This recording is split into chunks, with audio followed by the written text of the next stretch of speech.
Bonjour, mon nom est Francis Hubert et je vous propose aujourd'hui de discuter ensemble du baptême. Peut-être êtes-vous témoin de Jéhovah, peut-être l'avez-vous été et vous posez-vous la question de savoir si votre baptême est oui ou non valable. Pour répondre à cette question, nous sommes obligés d'examiner, bien entendu, la signification du baptême, la façon dont l'Écriture sainte nous demande de le pratiquer, la manière de faire. Donc le baptême, qu'est-ce que c'est?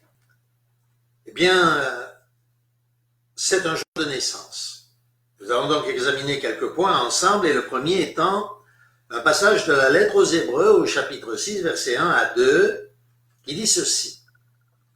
C'est pourquoi, laissant les rudiments de la parole de Christ, devenons des adultes accomplis, sans poser à nouveau le fondement du repentir, des œuvres mortes et de la foi en Dieu, de l'enseignement des baptêmes, de l'imposition des mains, de la résurrection des morts et du jugement éternel. Vous notez ici qu'il est question dans ce verset des rudiments de la parole de Christ. Et donc la question qui se pose à nous est de savoir ce que nous savons concernant les rudiments, c'est-à-dire les bases de la foi, concernant notamment le baptême et l'imposition des mains, ou plutôt les baptêmes et l'imposition des mains. Or, très rapidement, nous allons évacuer déjà la question des baptêmes au pluriel. Le baptême signifie un lavement. C'est un nettoyage. C'est d'ailleurs pour ça que l'apôtre Pierre dira plus tard que le baptême, non pas les baptêmes, mais le baptême ne signifie pas l'enlèvement de la malpropreté de la chair. Le baptême, c'est un bain. Et c'est pourquoi on baptisait les coupes, par exemple, dans l'ancien Israël. Autrement dit, on lavait les coupes à l'eau, les immergeant dans l'eau pour les purifier. D'où l'expression, comme nous venons de le dire, de l'apôtre Pierre, notre baptême à nous ne signifie pas l'enlèvement de la malpropreté de la chair. Notez bien le de la chair. Donc, baptizo signifie, nous venons de le dire, plonger, immerger. Le baptême est donc un engagement, un peu comme des fiançailles, avec non pas une personne, mais avec notre Seigneur. C'est un engagement, une alliance, une loi établie entre le Seigneur et nous-mêmes, une consécration. Nous nous rappelons de ce texte de Jean au chapitre 3, versets 1 à 12, où un homme des pharisiens, bien meilleur que les autres d'ailleurs, vient voir Jésus de nuit et lui pose la question. Il lui dit, « Rabbi, nous savons que tu as un enseignement venu de Dieu. » Et puis un peu plus loin, il lui dit, « Car personne ne peut faire les miracles que tu fais si Dieu n'est pas avec lui. » Et Jésus lui répondit, « Je te dis la vérité, si un homme ne naît de nouveau, il ne peut voir le royaume de Dieu. » Alors Nicodème, donc le pharisien, lui dit, « Comment un homme peut-il naître quand il est vieux? Peut-il entrer dans le sein de sa mère et naître? » Jésus répondit, « Je te dis la vérité, si un homme ne naît d'eau et d'esprit, il ne peut entrer dans le royaume de Dieu. Ce qui est né de chair est chair, ce qui est né d'esprit est esprit. Ne t'étonne donc pas que j'ai dit, il faut que vous naissiez de nouveau, etc. » Vous notez que la discussion entre Nicodème et Jésus n'est pas, comme l'on peut dire, spirituelle. C'est une discussion réelle. C'est une discussion où Nicodème demande à Jésus comment on peut rentrer dans le royaume de Dieu et où Jésus lui répond directement, il faut naître de nouveau. Bien sûr, Jésus parle, comme d'habitude, d'esprit, mais il dit des vérités, ce sont des vérités. Il ne s'agit pas là d'un langage abstrait, il s'agit là d'un langage d'esprit. Et Nicodème ne comprend pas, bien entendu, ce langage. Tout comme d'ailleurs la Samaritaine ne comprenait pas lorsque Jésus lui disait qu'il pouvait lui donner de l'eau à boire. Alors Jésus lui rappelle que, bien sûr, quand on est de chair, c'est qu'on est chair. Pour naître d'esprit, il faut être esprit. Donc on doit naître de nouveau. Ce qui était né de chair doit maintenant naître d'esprit. C'est pourquoi dans 2 Corinthiens, l'apôtre Paul au chapitre 5, verset 17 nous dit « Si quelqu'un est en Christ, il est une nouvelle créature. » Autrement dit, nous sommes nés une première fois de parents humains, nous devons naître une deuxième fois de notre Seigneur Jésus-Christ en tant que créature spirituelle, c'est-à-dire d'esprit. Et 1 Jean nous dit, nous savons que nous sommes passés de la mort à la vie.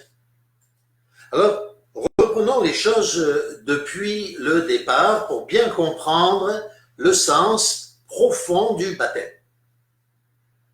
Quand a eu lieu le tout premier baptême, vous serez peut-être surpris de savoir que c'est la Genèse qui nous parle du premier baptême. Et tout de suite, dans le chapitre 1er, où il est dit « La terre était informée vide, l'eau couvrait la surface de la terre, et l'Esprit de Dieu était mêlé à cette eau. » Autrement dit, avant cela, il n'y avait sur cette terre informée vide que de l'eau. Ce qui nous rappelle au passage d'ailleurs que l'on peut trouver sur des planètes de l'eau avant toute création. Il y avait donc de l'eau sur la terre. Et l'Esprit de Dieu, c'est-à-dire la force universelle, la force cosmique de Dieu, sainte et intelligente, puisqu'elle est Dieu lui-même, est venue sur cette eau. Cet esprit, cette force s'est mêlée à l'eau et la vie est apparue. Voilà donc la première notion de baptême qui va donner la vie, puisque nous venons de l'expliquer, le baptême est un signe de vie, de nouvelle naissance pour nous aujourd'hui. À l'époque, c'était donc la première naissance. De cette eau remplie de force active de Dieu est sortie la vie. Toute la vie qui est venue sur la terre est sortie de cette eau qui avait reçu le mélange du Saint-Esprit. Quelque temps plus tard, nous le savons, la civilisation a été entièrement décimée et seules quelques vies ont pu être sauvées, c'est-à-dire préservées dans la vie par Noé à travers de nouveau l'eau. Car Noé dut construire une arche pour sauver sa famille et passer de l'autre côté. L'eau était sous le bateau, mais l'eau tombait du ciel et l'arche était entièrement immergée dans l'eau. De cette eau est sortie une nouvelle civilisation, un peu une nouvelle naissance de l'humanité, de notre humanité. Quelque temps plus tard, à nouveau, c'est Moïse qui va faire traverser le peuple hébreu, qui n'était pas encore un peuple, à travers les eaux de la mer Rouge. Échappant au Pharaon, le peuple traversa à pied sec cette mer Rouge, étant entouré de part et d'autre et entièrement couvert de cette eau. Donc, à travers cette eau, à travers ce nouveau baptême, le peuple se retrouva de l'autre côté vers une nouvelle vie, un nouveau peuple venait de naître. Voilà donc ce qu'il en est de ces baptêmes, premier baptême qui nous montre comment le baptême va donner la vie, comment cette immersion de l'eau donne la vie. Nous prenons un autre exemple encore, c'est celui de la naissance d'un bébé. Vous le savez, un bébé naît dans le ventre de sa mère, bien entendu. Ce que nous savons peut-être moins, c'est que l'eau du ventre de la maman, comment s'appelle cette eau? Je ne me souviens plus. Le liquide amniotique. Donc ce liquide amniotique ressemble comme deux gouttes d'eau à l'eau de la mer. Et c'est de cette eau que va naître le bébé. C'est la naissance du bébé qui naît, bien sûr, du mélange du père et de la mère, mais aussi, bien sûr, de la puissance du Saint-Esprit qui pénètre cet œuf pour donner la vie à une âme nouvelle. Donc oui, voilà, le baptême, c'est cela, c'est une naissance. Et le Christ dit donc à Nicodème, il faut naître de nouveau. Et c'est pourquoi Nicodème répond, mais est-ce que l'on va pouvoir entrer à nouveau dans le sein de notre mère pour pouvoir naître une deuxième fois? Il ne comprenait pas qu'il y a une autre façon de procéder, et cette façon de procéder, c'est le baptême.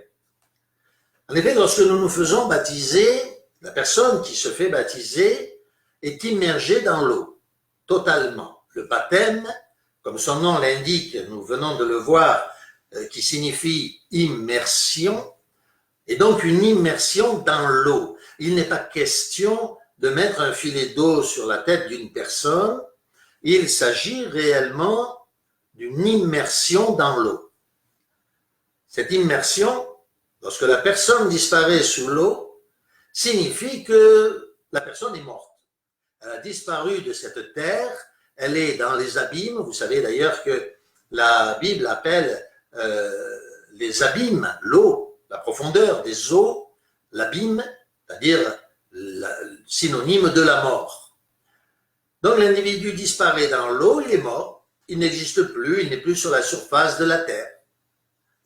Et lorsqu'il va se relever de cette eau, il laisse son corps, symboliquement, dans cette eau, symboliquement mais réellement, il laisse son corps dans cette eau, dans les abîmes, son corps ancien reste dans les abîmes, dans l'eau, dans la mort, et il se relève, étant ressuscité devant Dieu, pour une nouvelle vie, pour une nouvelle naissance. Bien sûr, ce baptême signifie aussi, cet homme est né d'eau, mais il faut qu'il naisse aussi d'esprit. Et c'est pourquoi, dès les premiers siècles, les apôtres et les anciens des églises, les presbytres des églises imposaient les mains immédiatement à la sortie de l'eau du disciple, du nouveau disciple, les mains sur la personne pour faire venir le Saint-Esprit sur cette personne. Cette imposition des mains n'amène rien de la part du pasteur. Le pasteur n'a aucun pouvoir, aucune possibilité. Ses mains n'ont aucun pouvoir. Il fait tout simplement ce que la parole de Dieu lui dit, en imposant les mains sur la personne, c'est-à-dire en posant ses mains sur la tête de la personne. Il appelle le Saint-Esprit. C'est Dieu qui envoie son esprit pour que cette personne naisse d'eau et d'esprit. Ainsi, cette personne a été immergée dans l'eau et dans le Saint-Esprit. Voilà donc ce que signifie le baptême et la nouvelle naissance.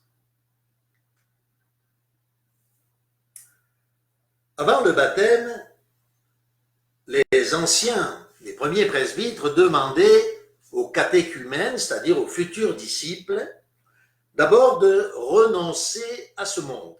Et ils devaient le faire publiquement. De la même manière qu'un mariage se fait publiquement, et d'ailleurs une cérémonie de fiançailles aussi, on demande aux catéchumènes de renoncer au diable publiquement et de renoncer au monde. Le monde était son premier amour.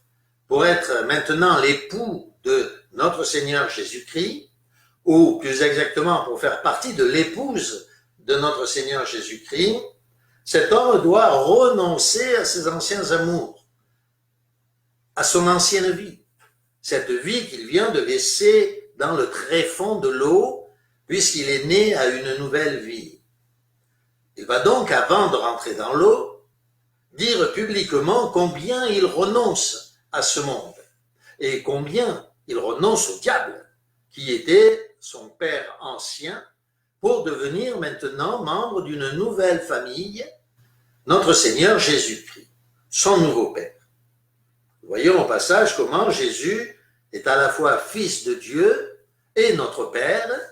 Adam fut notre premier père charnel, d'une première naissance, comme nous l'avons dit. Jésus-Christ est notre Père d'une nouvelle naissance, né d'eau et d'esprit. Il devient donc notre Père dans la communion. Ainsi, nous demandons aux catéchumènes de confesser publiquement ses péchés. Non pas le détail de chacun de ses péchés, sinon peut-être nous devrions parfois nous fermer les oreilles et fuir de cet entretien. Nous demandons à celui-ci de renoncer à ce monde, de renoncer au diable et de témoigner publiquement que maintenant il désire prendre position pour Jésus-Christ. Le pasteur va prier sur l'eau. Nous nous rappelons ce que nous avons dit juste précédemment, à savoir que tout à fait au commencement, à l'origine du monde, le Saint-Esprit était mêlé à l'eau. Cet esprit a quitté les eaux à cause du péché d'Adam. Le pasteur demande maintenant au Saint-Esprit de revenir sur cette eau, de se mêler à cette eau du baptême pour que la nouvelle naissance ait lieu. Puis, l'immersion proprement dite, et ensuite, l'imposition des mains, comme nous venons de le dire. Le baptême est donc, à proprement parler, terminé. Mais encore faut-il que ce nouveau baptisé, ce catéchumène, soit amené directement à la table de communion. Et c'est pour ça que, généralement, les pasteurs ou les prêtres amènent d'abord le catéchumène devant la table de la communion, devant le pain et le vin, afin qu'il prenne le pain et le vin. Pour quelle raison? Eh bien parce que c'est un enfant nouveau. Il fait partie maintenant de la famille de notre Seigneur Jésus-Christ, et donc il peut et doit, dès à présent, prendre le corps de Christ et boire le sang de Christ. Le sang qui pardonne les péchés, le corps qui donne la vie éternelle. Il est maintenant membre à part entière de l'Église sainte, et c'est pourquoi il doit prendre cette communion. Alors une question ou deux se pose peut-être à nous. Qu'en est-il du baptême par infusion? C'est-à-dire ce baptême présenté maintenant par certaines églises pour les nouveau-nés, lorsque, par exemple, dans l'église romaine, on ne les immerge pas dans l'eau, contrairement d'ailleurs aux églises coptes ou orientales, mais on infuse sur sa tête un filet d'eau. Est-ce que ce baptême est logique? Est-ce qu'il est normal? Eh bien oui et non. Et nous allons répondre donc à cette question. Nous le comprenons, ce baptême n'est pas normal parce que, nous l'avons compris, le baptême doit se pratiquer par immersion. Et d'autre part, ce sont les adultes qui donnent leur corps au baptême et non pas les enfants nouveau-nés. Ceci dit, lorsque une personne est baptisée, elle doit donc être immergée dans l'eau, d'où la signification du mot baptême. Mais il y a des cas où cela est impossible. Prenons le cas de ce criminel qui se trouvait à la droite de Jésus. Il aurait probablement voulu maintenant être baptisé, mais nous comprenons bien qu'il ne risquait pas de descendre de la croix pour être baptisé. Et pourtant Jésus lui dit, « Je te le dis, aujourd'hui tu seras avec moi dans le paradis. »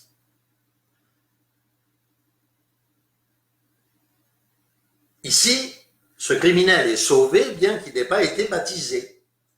Mais nous l'avons vu et nous l'avons expliqué au long de cet exposé, le baptême est nécessaire au salut. Pas de baptême, pas de salut. Mais il y a des exceptions et nous sommes là en présence d'une exception et la règle est bien connue, n'est-ce pas? L'exception confirme la règle. Prenons un deuxième cas. Lorsque les persécutions romaines survinrent, ils arrêtèrent les chrétiens par milliers et les mirent dans des cachots avant de les jeter aux bêtes fauves. Il est évident qu'ils faisaient cela pour les chrétiens, mais les personnes qui étudiaient la Bible avec ces chrétiens, qui n'étaient pas encore baptisés, mais qui étaient en devenir, n'avaient pas eu le temps de se faire baptiser. Et il est évident que ce n'était pas maintenant qu'ils pouvaient le faire. Ce n'est pas dans les cachots des géoles de Rome qu'ils pouvaient espérer trouver des piscines pour pouvoir être immergés. Donc les premiers chrétiens, pour baptiser le catéchumène avant qu'il ne soit trop tard, avant qu'il ne soit mis dans l'arène et jeté au lion, prenaient une cruche d'eau, une coupe d'eau, le peu d'eau qu'ils avaient auprès d'eux, et versaient sur la tête du baptisé un filet d'eau en disant « Je te baptise ». Et je te baptise, bien sûr, au nom du Père, du Fils et du Saint-Esprit. Alors nous arrivons ici à un point fondamental du baptême. Bien que tous les points soient fondamentaux et importants, il est évident que quelqu'un qui se fait baptiser doit comprendre à quel nom et pourquoi il est baptisé. Le pourquoi, nous venons de l'expliquer. Les raisons. Naître de nouveau. Au nom de qui? La Bible répond à Matthieu au chapitre 18 de façon très claire. Au nom sans S. Y a-t-il une faute d'orthographe alors qu'il est dit au nom du Père, du Fils et du Saint-Esprit? 3 personnes. 3. Et pourtant, le mot nom ne contient pas de S. Est-ce une faute de grammaire? Non, absolument pas. Le texte biblique ne se trompe pas. Au nom sans S du Père, Fils et Saint-Esprit. Il n'y a qu'un seul Dieu sous 3 entités différentes. La question qui se pose à nous concernant notre baptême est donc la suivante. Avons-nous été baptisés au nom du Père, du Fils et du Saint-Esprit? Lorsque nous avons été baptisés, est-ce que nous comprenions bien ce que signifie réellement être baptisé au nom sans S du Père, du Fils et du Saint-Esprit? Si nous considérions par exemple que Jésus n'est pas Dieu, alors notre baptême n'est pas valable parce que nous avons mis un S à non. Si nous n'avons pas compris le pourquoi du baptême, notre baptême n'est pas non plus valable. Parce que nous ne savions même pas ce que cela signifiait que d'être baptisé. Si nous n'avons pas compris que nous devions recevoir l'imposition des mains pour être baptisés d'eau et d'esprit, notre baptême n'est pas valable. Il faut au minimum que maintenant quelqu'un impose les mains sur nous, j'entends un pasteur, homme bien entendu, qui appelle le Saint-Esprit sur la personne qui a été baptisée dans l'eau. Ce fut d'ailleurs le cas, souvenez-vous, lorsque l'apôtre Paul rencontre 12 chrétiens et qu'il leur dit « Avez-vous reçu le Saint-Esprit » Et les 12 répondent « Mais nous ne savions même pas qu'il y avait un Saint-Esprit. » Ou que l'on pouvait être baptisé au nom du Saint-Esprit. Que fait l'apôtre Paul? Il les baptise à nouveau. Et là, ils reçoivent le Saint-Esprit. Avons-nous compris tout cela le jour de notre baptême? Si oui, alors notre baptême, quel que soit le mouvement chrétien qui l'a appliqué, est valable. Que ce baptême ait été appliqué par les catholiques, les anglicans, les protestants, quelle que soit l'obédience, si ce baptême a été compris et que les règles ont été respectées, ce baptême est valable. Qu'en est-il maintenant des témoins de Jéhovah? La question est encore plus épineuse. Car comme nous l'avons compris à travers cet exposé, il est évident que les témoins de Jéhovah n'ont pas compris la personne du Christ loin de là, ils l'ont même rejeté. Les témoins de Jéhovah refusent aussi de prendre la communion qui n'est, d'après eux, que donnée aux saints. Leur hérésie est même abominable dans la mesure où, même lors de leur mémorial, lorsqu'on leur présente le pain et le vin, ils ont un geste dont ils ignorent le satanisme de ce geste, ils repoussent la communion, la donnant à quelqu'un d'autre, qui lui aussi va la repousser. Mais encore, les personnes qui se font baptiser chez les témoins de Jéhovah doivent répondre à 2 questions. La première, c'est: est-ce que tu reconnais le Père, le Fils et le Saint-Esprit, bien sûr à la manière dont nous l'avons présenté précédemment? Cette question, en elle seule, si elle était comprise, serait tout à fait digne d'un baptême chrétien. Sauf qu'il y a une deuxième question, et que cette deuxième question demande aux témoins de Jéhovah: est-ce que tu reconnais l'organisation des témoins de Jéhovah comme étant l'organisation de Dieu? Et là, il est évident que nous sommes complètement en dehors de l'Écriture sainte, complètement en dehors du rituel chrétien. En effet, le baptême ne peut se faire qu'au nom du Père, du Fils et du Saint-Esprit. Toute autre question, tout autre rite qui lui serait ajouté est indigne du christianisme. Le baptême donc des témoins de Jéhovah n'est pas valable. Et si vous avez été témoin de Jéhovah, ou si vous l'êtes encore, nous vous encourageons à vous faire baptiser selon les principes élémentaires de la parole de Dieu.